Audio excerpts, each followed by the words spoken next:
So today is the 15th of November 2023. I would like to discuss today a topic that I have not spoken about in the past. If I have, it's probably very, very limited. But it's about tiny homes, small homes, or homes that are unconventional as far as size, looks, location, construction, methods, materials, etc. So we'll call them tiny homes as they are mainly known.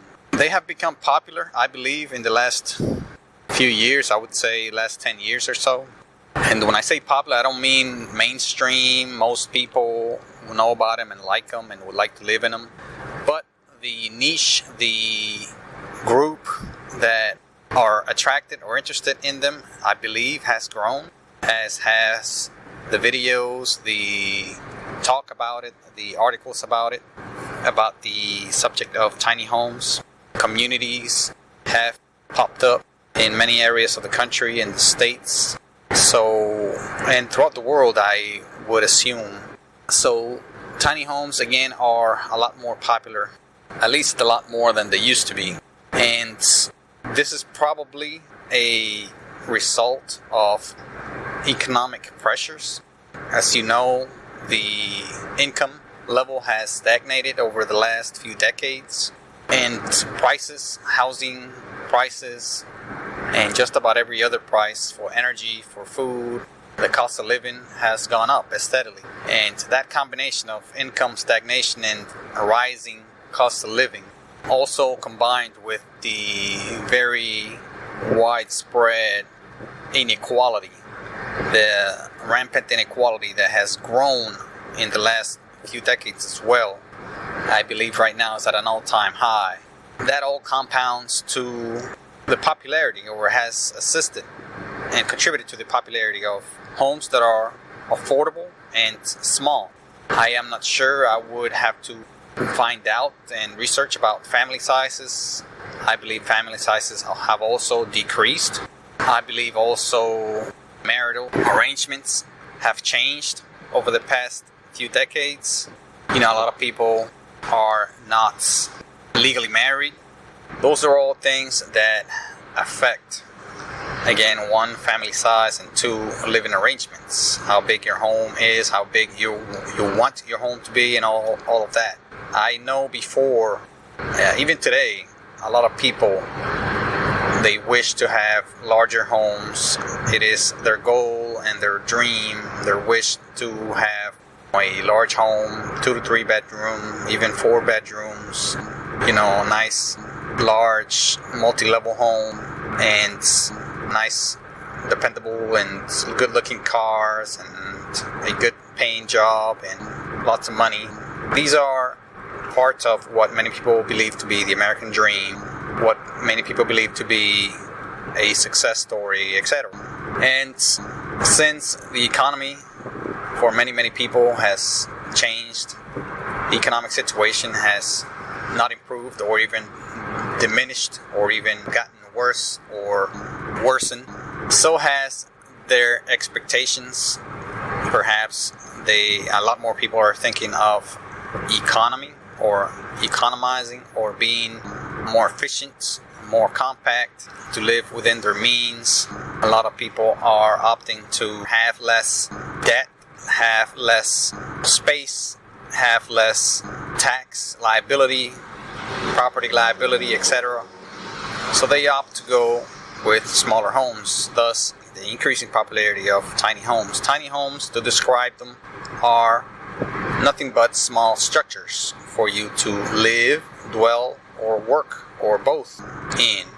And the workplace has also shifted, especially since the 2019 pandemic. A lot of people, a growing number of people, are able to work from home.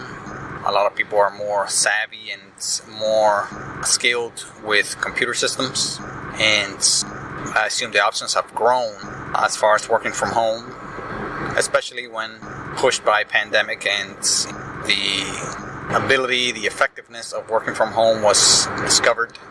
And lots of companies have opted to keep and retain that option of people working from home, not having to rent an office space, not having to have people drive, and perhaps get more hours out of people working from home, more working hours, perhaps more work. All these are factors that likely played into tiny homes being more popular. So back to my description of tiny homes, it is a small structure, a small house, home, that could be of various construction materials, methods, sizes.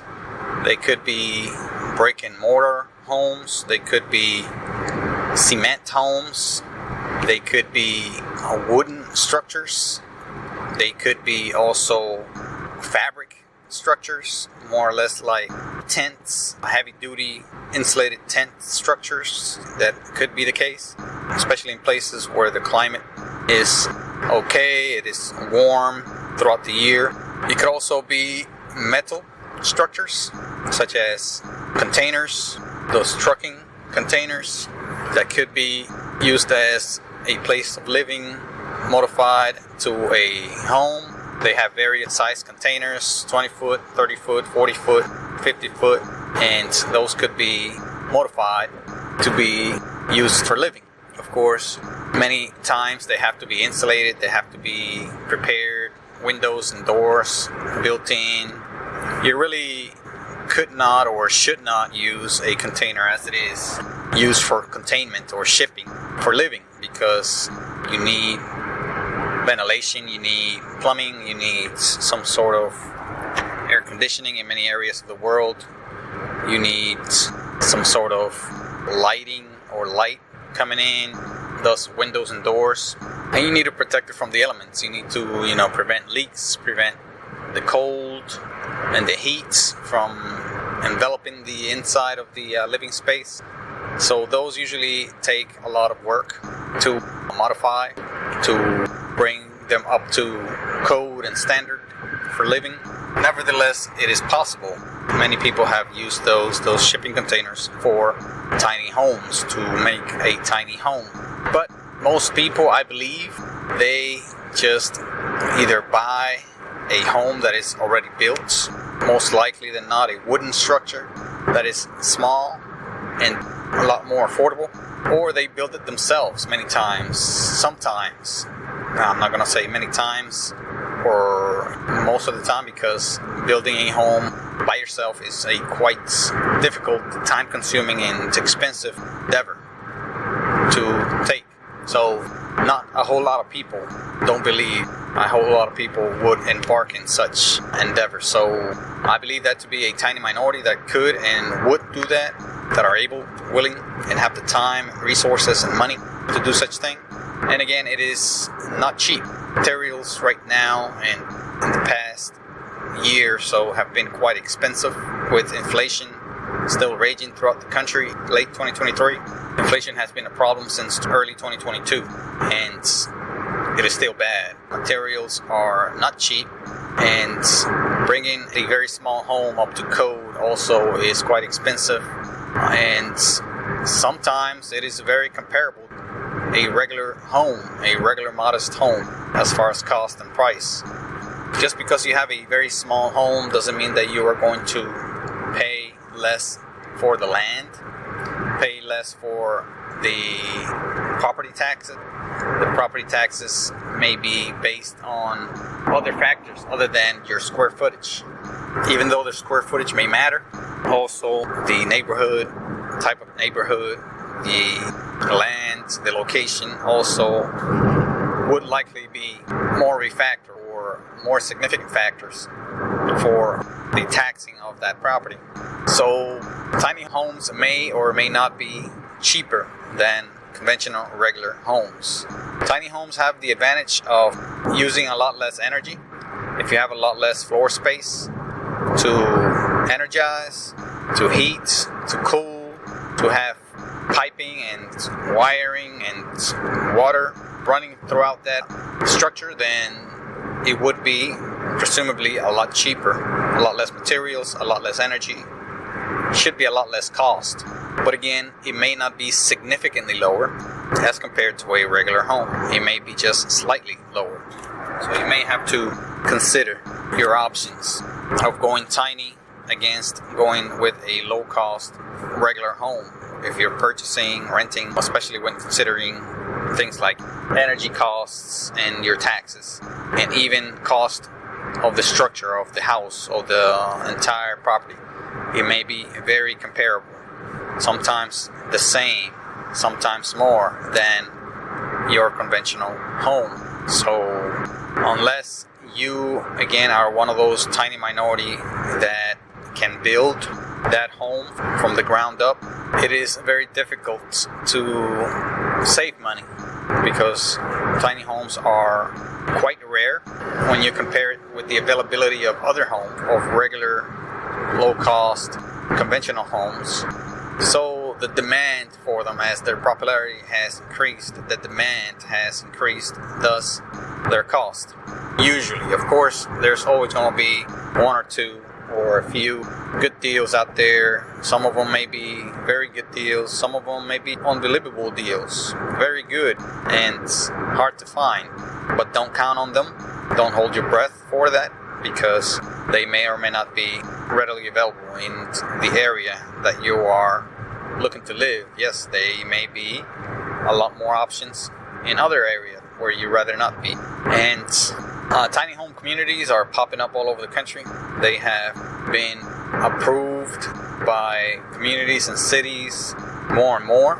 Just about in every state, you're going to find communities of tiny homes where people come and bring their home. A lot of times what these people do is they buy a tiny home and they can be towed on wheels, towed to the location where you're going to pretty much park it and live. Of course, paying rent. The landlord, the owner of the land or the lot where the tiny home is to be, or the community, tiny home community. So you need to consider that. You need to consider the fact that in a lot of cases, tiny home communities are basically on private land, and you're paying rent. You're leasing that spot where you're going to live out of your tiny home. So you have to consider the cost of that lease, that rent for that plot of land, and the cost of the tiny home itself. Whether you're paying for it, whether you have paid for it outright, whether you have built it, there's a cost involved. You have to consider all of that.